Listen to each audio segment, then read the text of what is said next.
shov-shuvlarga hammasiga yechim qildik. Tez kunlarda ko'rasizlar. Mana bu shov-shuvli ukam meni chaqirib olgan ukam qo'yadilar. Endi opani bitta ikkita. Mana shu yerdami? Akam shutdilar. Hamma shu. Asosiy rolda akalar bor. Yana bu yoqqa kelib aka biroq hammani yig'ib, kelishtirib qo'ydilar.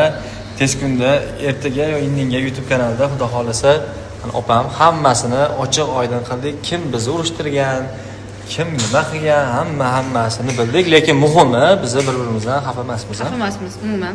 Uzr so'raysizmi? Men umuman xafa emasman. Manmi? Albatta sizni 28 kundagilik nima edi?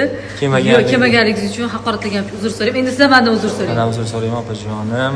Jannatim opam. Bitta gap aytaman. Hayotda har doim ikki tarafli. Men bitta gap aytaman, turmush o'rtog'ingizdan uzr so'rayman, aka kechiring. Men ham ayolim bor, mayli, hammasi yaxshilikka. Turmush o'rtog'imga sizdan xafa bo'ldilar. Xafa bo'lmasin, bilan. Lekin haqiqatni bildilar. Hozir mana shu videoni ko'rganlaridan keyin xursand bo'ladi-da. Bitta gap aytaman, uzilib qoldi. Haqiqat egiladi, bukiladi. Alloh suygan bandasiga sinov beradi. Bu hamma narsalar albatta yaxshilikka biz yaxshilik qilishimiz kerak.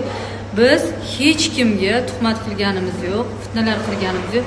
Fitna qilguvchilarga Alloh eng buyuk fitnani o'zi ko'rsatib qo'ydi. Chunki hech bo'lmasa gunohlarimizga kaforat bo'ldi. Bunda ham suralarda kelingan. Bizlarga bu narsa urok bo'ldi.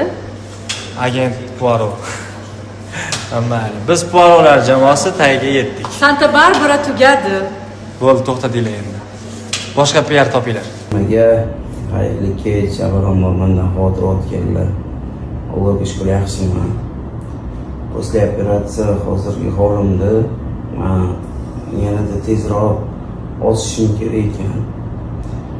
Shuning uchun immunitetim baquvvat, energiya baquvvat bo'lishi kerak ekan. O'shanga meni NLdan misli immunitet ko'taradigan, energiya beradigan narsalarni zakaz qildim. Shularni ishni boshladim. Tezroq ozish uchun shularni ichaman. Men tanlovim NL. Tavsiyam eng zo'ri tabiiy dieta qilib, mana shunaqa yordamlashishga, mana shunaqa toza mahsulotlarni, tekshirilgan mahsulotlarni ichib ozing.